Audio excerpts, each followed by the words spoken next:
Kantara movie में जो 3 देवता दिखाए गए हैं वो सिर्फ कहानी नहीं बल्कि एक ऐसा रहस्य है जिसे दुनिया से छिपा कर रखा गया। पंजुर्ली देव की कथा कहते हैं बहुत प्राचीन समय में एक वराह देवता के 5 पुत्र हुए थे, पर नियति को कुछ और मंजूर था। उनमें से एक नवजात पीछे छूट गया, अकेला, भूखा, प्यासा और मौत के करीब पहुंच गया। तभी माता पार्वती वहां से गुजरी। उन्होंने उस तड़पते हुए बच्चे को देखा और उनके मातृत्व ने करवट ली। वो बच्चे को उठाकर कैलाश पर्वत ले आईं और उसे अपने पुत्र की तरह पालने लगी। सालों बीत गए, पर वह बालक बड़ा होकर एक भयानक वराह बन गया, जिसके दांत पहाड़ जैसे और शक्ति अग्नि जैसी थी। पर उसी शक्ति ने उसे पीड़ा भी दी। उसके शरीर में भयंकर खुजलाहट रहती और वह उसे मिटाने के लिए धरती की फसलें रौंदने लगा। फसलें नष्ट हो गईं, लोग भूख से तड़पने लगे और संसार रोने लगा। तब भगवान शिव ने यह सब देखा और सृष्टि के कल्याण के लिए उस वराह का वध का निश्चय किया।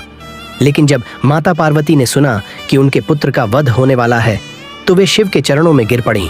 प्रभु, उसका वध मत कीजिए। शिव ने माता की प्रार्थना स्वीकार की। उन्होंने वराह का वध तो नहीं किया, पर कहा, अब तू कैलाश नहीं लौट सकेगा। धरती पर रह और मानवों व उनकी फसलों की रक्षा कर। और तब से वह वराह पंजुर्ली देव कहलाए, धरती की रक्षा करने वाले दैवीय रक्षक।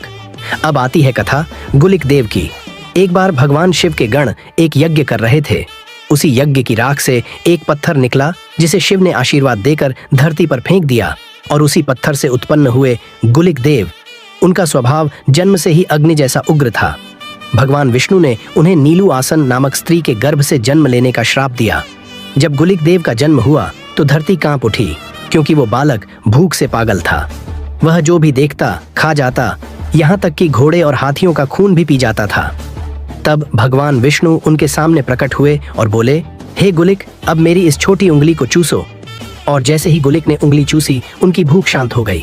विष्णु जी ने उन्हें आदेश दिया, अब तू धरती पर रहेगा और मनुष्यों की रक्षा करेगा। तभी से गुलिक देव धरती के रक्षक देवता बन गए। समय बीतने के साथ दोनों की शक्तियां इतनी बढ़ गईं कि उनके बीच अहंकार की अग्नि जल उठी। एक दिन भयानक युद्ध हुआ। तभी माता पार्वती प्रकट हुई। उन्होंने दोनों को शांत किया और कहा, तुम दोनों भाई हो, धरती तुम्हारी माता है, अब साथ मिलकर उसकी रक्षा करो। तब से पंजुर्ली देव और गुलिक देव धरती पर साथ रहते हैं और जिनके घर ये दोनों पूजे जाते हैं वहां न तो दुष्ट शक्तियां आती हैं, न ही फसलों का नाश होता है।